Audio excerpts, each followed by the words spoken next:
Welcome back, everybody. The History Guy here, ready to continue my series as the nation of Austria. Once the Austro-Hungarian Empire, now the democracy in Central Europe known as Austria.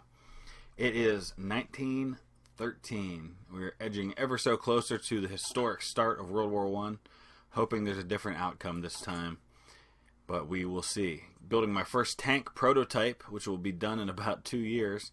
I am anticipating that the number of days that it says it takes for that to complete will actually go down as I get closer to the historic date for that of 1915. It'll help speed up that process by dropping down that penalty that I'm taking for researching it in advance. Alright, so now that we're in the 1913, some of these things will not be quite as tough to research. But still, 1916 is kind of the magic year for a lot of these things. We can go a little bit ahead on these mountain guns, which will give us a new artillery piece. Really, there's not a lot of other really good options out there. Engineer companies, those are ahead. We can go to early support weapons too. That's going to give me a big boost in a lot of different ways for my infantry. That might be the thing to do. We've also got early motorized down here. Decisions. Let's check real quick. Industry's all at 1916 now. Poison gas is 1915. Air's all 1915. Maybe we'll go for our first planes. I don't know. Tough decisions to make here, but that's just kind of where we're at. Once we get to 1916, there's a whole slew of options, even 1914. We'll go with the infantry equipment 1. That doesn't take real long to research. So this will be probably be my first year that I don't get through an entire year in one episode just because of how things are slowing down. I don't want to make these episodes too long. It'd just be too much time for you to invest. And I'm only doing one a day, so I'm going to try to keep them around 25 minutes or so if I can.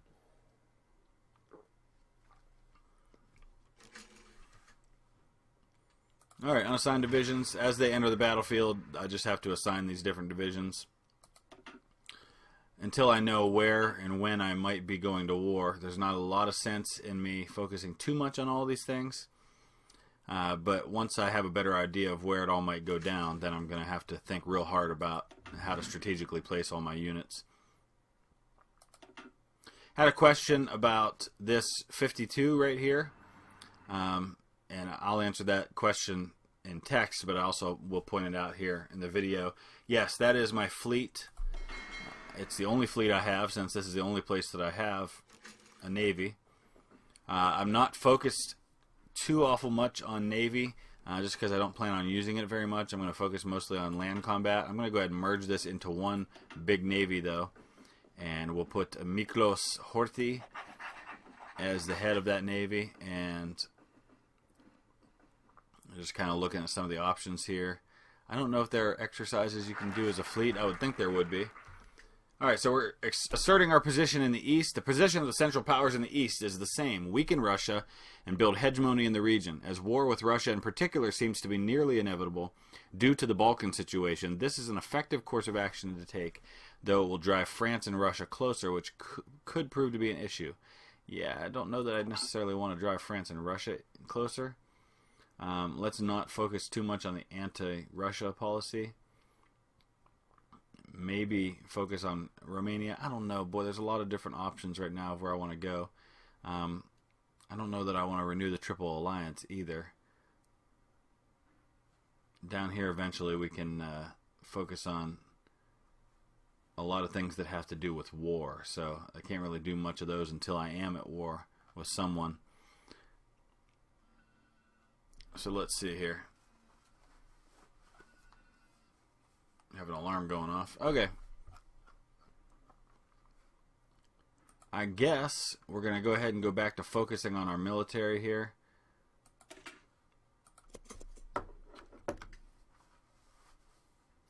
Lots of new divisions entering the field.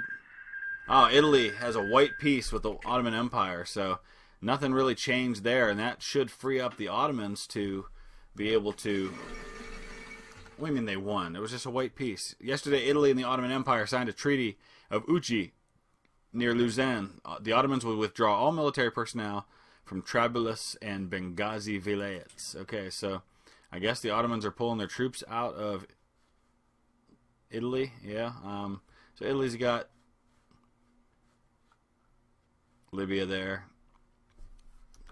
Let's see what happens now with the Ottomans in this war with the Balkan states, since they don't have to worry about Italy anymore.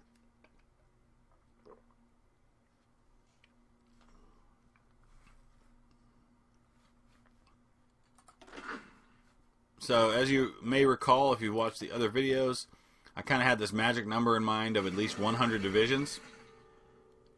Alright, what happened here? A military coup took place in Mexico City. So they just finished their civil war. Now they've got another military coup happening. The military commander of the city, Madero, was arrested and a short time later assassinated, along with his vice president, Jose Maria Pino Suarez. So, just like that, that guy finally wins the Civil War, and Mexico overthrows their leader. So now, Victoriano Huerta is the new president of Mexico.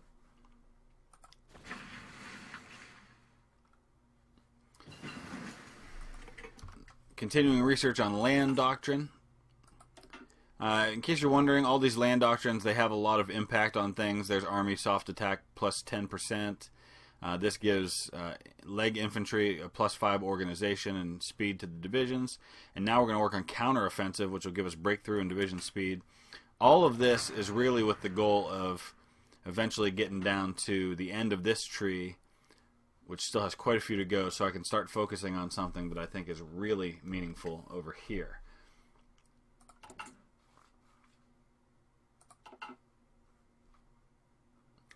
So my goal was to have at least 100 divisions in the field by the middle of 1914.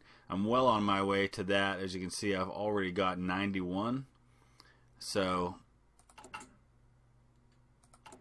looking here, I have 1, 2, 3, 4, 5, 6, 7. I could throw into the field right now if I want to.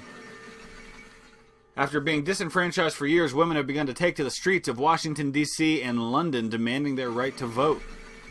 All right, so that was, I should have paused, I guess, here. Let's take a look at this one first. In 1912, Woodrow Wilson ran on the platform of New Freedom, which denounced what Wilson perceived as both Theodore Roosevelt's more paternalistic and collectivist New Nationalism, as well as William Howard Taft's conservatism.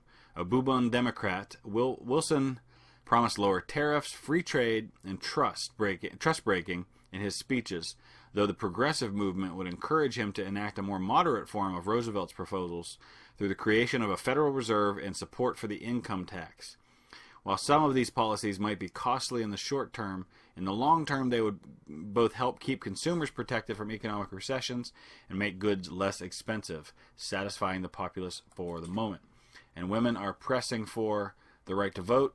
The American president in particular, perhaps on the suggestion of his wife, has already signed their voting rights into law, and the Prime Minister of the United Kingdom does not seem long behind. So women have gained the right to vote in the United States. They've elected Woodrow Wilson as the new president. He actually took office in March of 1913. Was elected the previous November. At this time, and all throughout most of history up until that point, the presidential inauguration actually took place in March. It was only later that they moved it back to January 20th.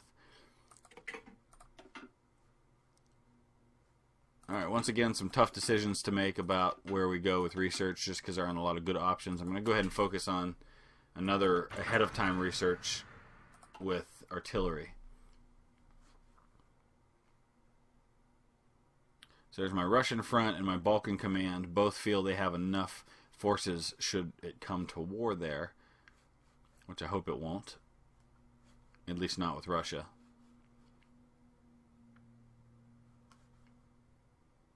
So once we get into 1914, I'll talk a little bit more in detail about the events that led to World War I. It was just a mass confusion of a flurry of diplomatic overtures being made from one country to another. there were all of these involvement with all the military leadership trying to mobilize forces so they could be ready for war if the other countries mobilized their forces. And it just kind of became this big snowball downhill that everybody wanted to stop, but nobody felt like they could stop. And it really didn't have to happen, and nobody really wanted it to happen. It was just kind of made inevitable. Boy, it must be early in the morning for me. I'm stumbling over my words. It was made inevitable by the choices that were made by the leadership of these various countries. I'm drinking my iced tea, hoping it'll wake me up a little bit here. So a long way off with all of our research now, so there's not going to be a lot happening with those things. Looking at trade, making sure that I'm not importing more than I need of anything, and I'm not. Construction-wise, we're getting down to the end of these military factories, so we'll be needing to produce some more. Let me look at infrastructure real quick. I want to continue building that up. These guys here, only 4. I want to have them all at least at 6.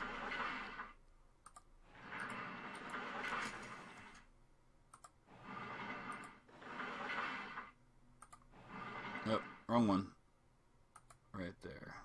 You have to zoom in a little bit on these guys. I guess that was the wrong one. Still. There we go. Oh, only 2 here. So that'll keep construction busy for a little while, but infrastructure goes pretty fast. Alright, there's artillery effort. That's going to give me a plus 10 army experience and a one-time research bonus for support artillery, which I just started researching, but probably won't apply to that one. So equipment effort here, that's going to give me some more army experience and another research bonus. And once again, some unassigned divisions.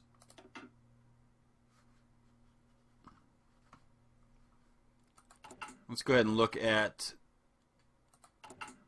the available divisions that I have that I'm building out there, see if there are other things that I can be adding to them to make them a little more effective. Yeah, definitely want to add field hospitals here. That's how you spend your army research points, your experience points, by adding new things that will enhance the existing units in the field, in addition to building new units. Let's look at our mobile divisions. I might want to add a field hospital to them as well. It increases the production cost, decreases the organization, but the advantages are definitely well worth it. Let's add some support artillery for now. That's what we'll do. Which means I'm going to have to produce more artillery, of course. But I'm really in good shape production-wise right now. Could probably actually even drop down on how much in the way of armored cars I'm producing.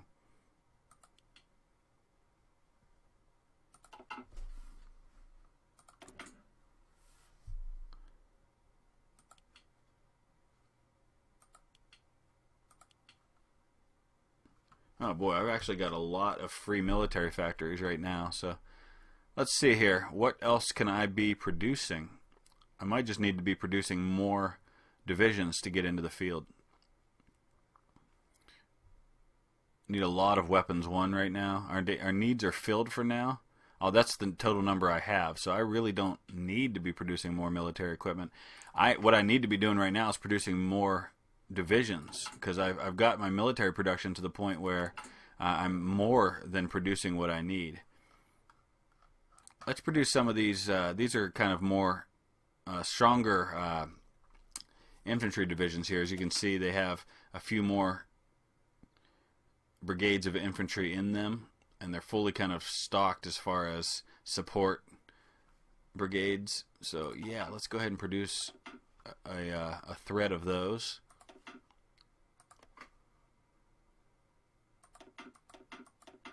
We'll do 4 at once. I'm also going to go ahead and add some additional infantry brigades to these units here.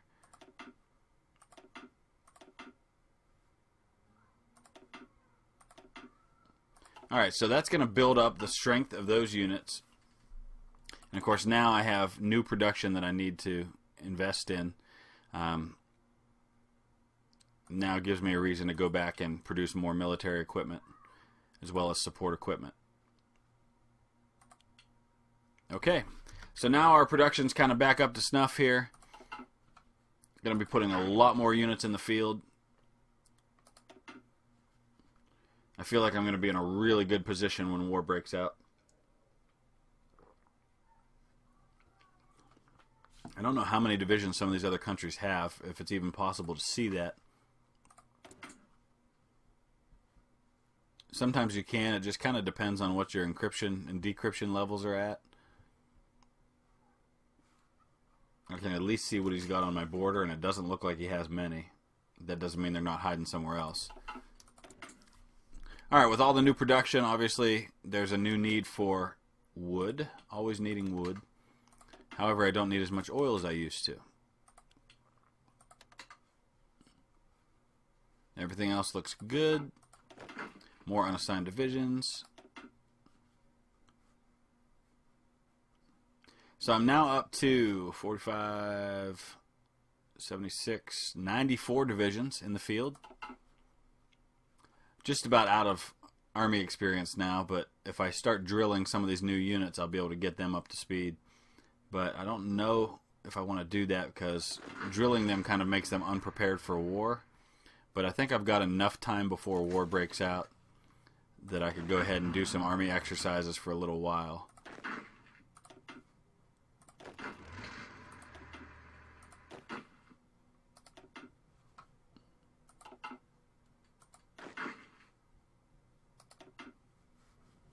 Alright, and I was asked about whether or not you can do exercises with the Navy.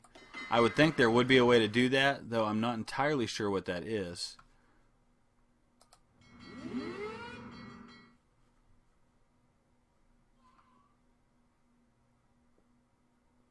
So I could get them patrolling, but I don't think that just getting them patrolling really does anything as far as experience. It's been a while since I've played this, and I've never really used my Navy much because I've always played countries that didn't really need one a whole lot. Though, as I discovered with Germany, a Navy did end up being important because the UK would tend to invade by sea on the north end of Germany. Alright, trench warfare focus. That'll give me a 15% research bonus to early support weapons.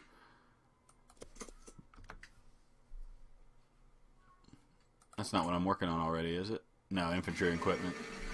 Alright, something amazing is happening at a factory on Piquette Avenue. Henry Ford's ambitious desire to make an automobile affordable for any consumer has inspired the assembly line production scheme. Though the assembly line has been in use as far back as Roman times, Henry Ford's clever use of moving conveyor belts, specialized machines, and more specifically skilled workers is close to making his dream a reality. I hope they have one in black. Yes, I think they have all in black. So we're now into July of 1913. We'll probably take this a couple of more months.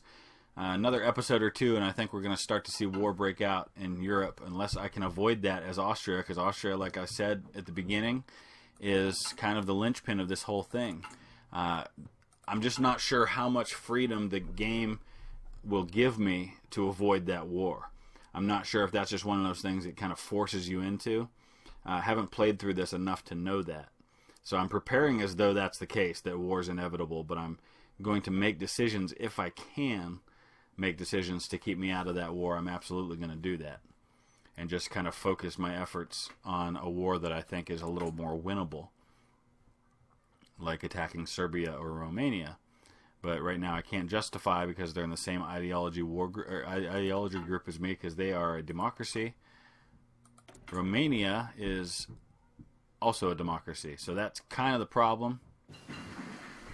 However, Bulgaria is authoritarian, so democracies can't justify war goals against countries that have not generated world tension. So there's all these kind of things in the way keeping me from that, since I chose to be a democracy. Early support weapons too.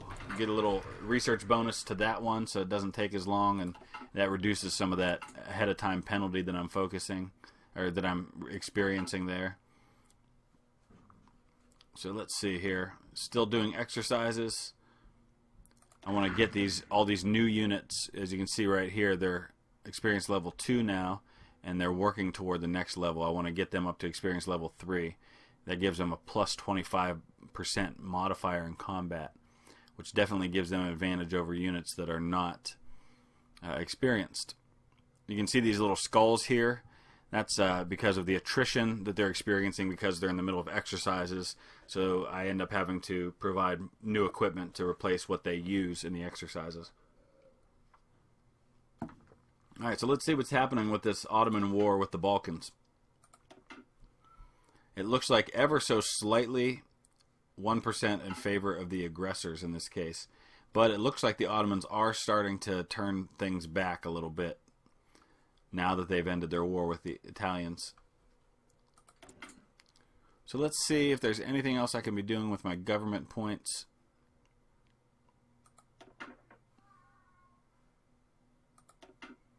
Not sure there's anything I want to do right now. Industrial concern, maybe.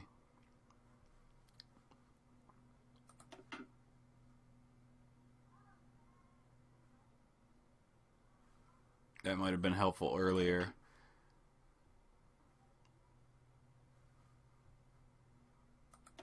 Military High Command. Okay, so we've got some different things we can do here. Not too worried about my Navy, so we're going to start with this one will reduce division attrition. Got some unassigned divisions here.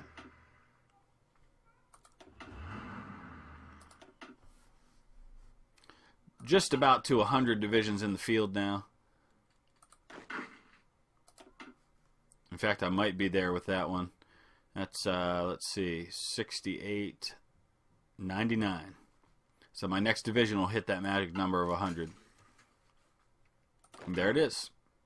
Alright, so I've got 100 divisions in the field now. I feel like that gives me a good chance against any nation on Earth, so long as I don't go to war with 3 or 4 of them at the same time. Honestly, I'd just like to go to war with the Germans, and just the 2 of us kind of duke it out for supremacy of the central part of Europe. But the rest of the world would probably not look too kindly to a unified state there that would be incredibly powerful. So we've got some things we can do here with Balkans policies.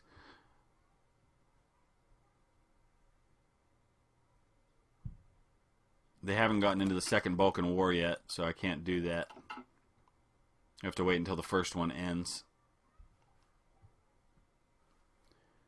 Okay. Gives us another boost to doctrine when that time comes. Looks like most of the infrastructure has been built here. I'll go ahead and do a few more civilian factories.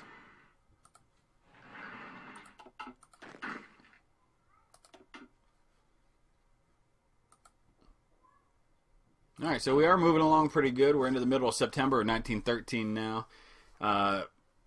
All of this early part of the game, this is true with any Hearts of Iron game, especially if you start the earliest time period. You could start this particular scenario, this mod, you can start in 1914 and just jump right into the war if you want.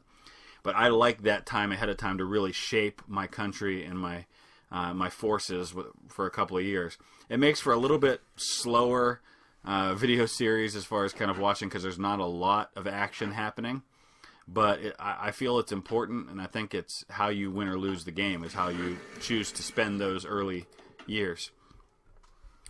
Alright, so today the locals of Bizerte, Tunisia noticed a strange flying object, which was revealed to be Roland Garros, a French professional pilot, and his Marine Saulnier monoplane. This journey marks the first crossing of the Mediterranean Sea by air, an astounding landmark for the young science of aviation. Local sailors were reportedly not impressed. So what? It's just a fad. This whole air thing, it'll never last. People aren't going to be flying in planes all the time.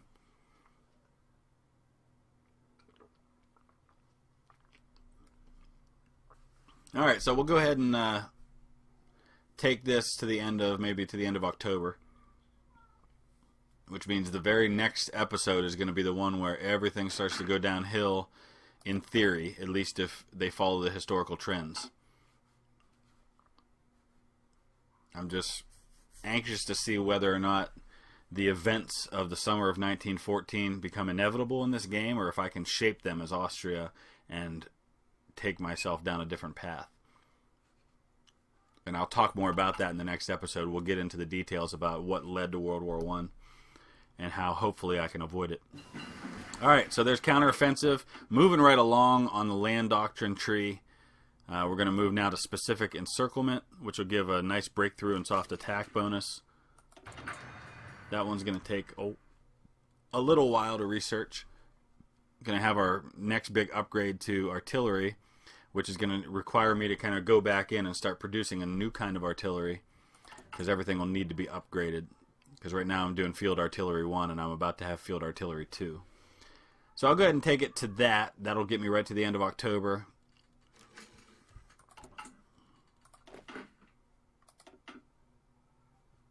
And then I'll have to start focusing on what I'm going to do with my military here. Alright, almost all these units are upgraded now to level 3. So once they all get there, I'll go ahead and shut down my exercises.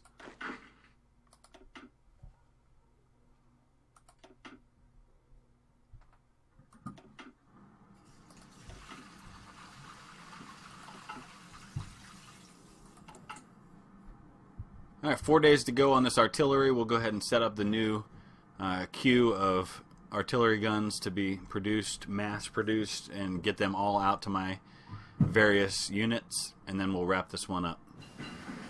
Alright, there it is. So now I'm going to be producing something that isn't necessarily needed anymore, which you can see that just popped up on the screen there.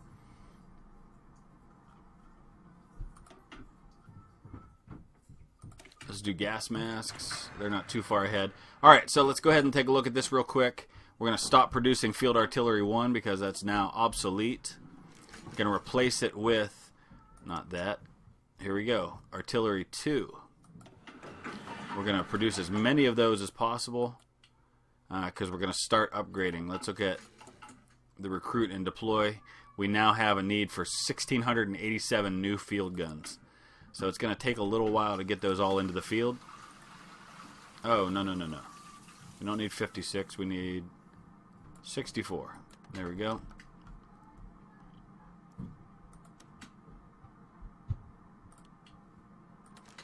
Alright, so I'm going to wrap it up right there. I'll have to decide what I'm producing next because my Navy ships are done. But that's a good place to stop. It'll be November 1913 when I pick back up, and that next episode will take us into the summer of 1914 when everything, for lack of a better word, went completely to hell in Central Europe and in the entire world because of it.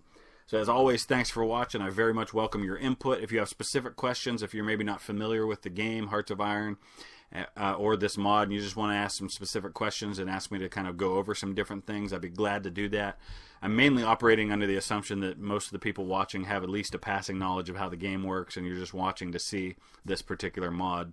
But if not, please ask those questions. I'll be glad to answer those things. If you have input, suggestions about the direction I should go with things, or knowledge of how this is all going to go down as Austria, let me know that as well, and we'll be back tomorrow with another episode. Thanks for watching.